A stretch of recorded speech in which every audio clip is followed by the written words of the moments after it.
I'm here with Dr. Nick Carleton from the University of Regina to remind members that there's an ongoing project studying a longitudinal study into operational occupational stress injuries, post-traumatic stress disorder. Dr. Carleton, do you want to give us a bit of an overview of what this study is, when it started, what it entails, and what the results are?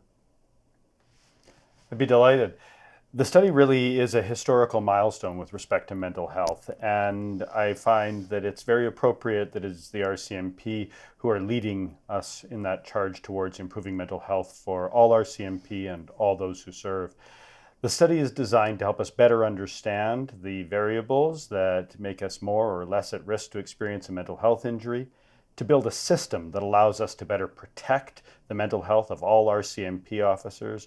So obviously mental health is a topical subject, whether you're in Toronto or in Fort St. John, BC, whether you're a member of a police service or just an ordinary Canadian.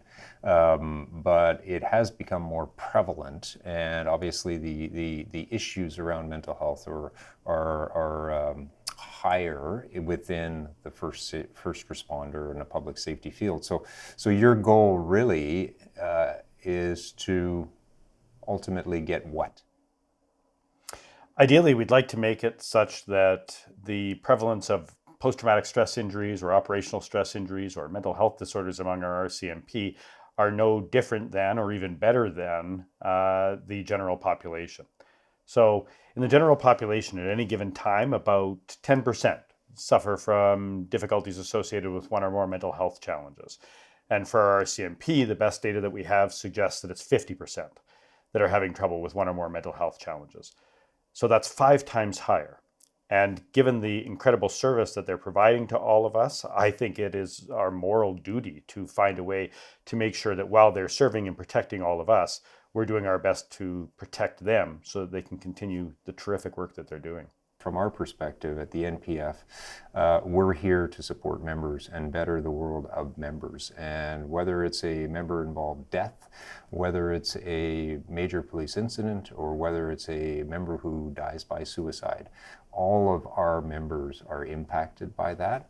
So the more that we can do at the NPF to encourage better treatment and better resilience and better care for our members. If it takes 5 years, it takes 5 years. If it takes a decade, it takes a decade. But we have to support that as an employee organization, and that's why we're sitting here with Dr. Nick and encouraging you guys. If you want to pull out your smartphones right now, you can go to rcmpstudy.ca.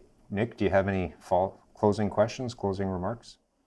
I guess I would just build off of one of the things you said. It's we're really not here to scare anybody. We think that this is a solution to reduce the probability that you're going to have a mental health injury at all. And if you do end up with an injury, we think the earlier we get you help, the faster you're going to get better.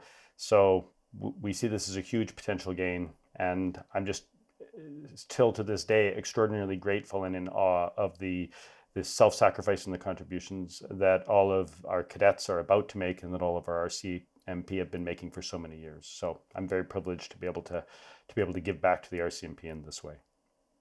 That's great. Thank you.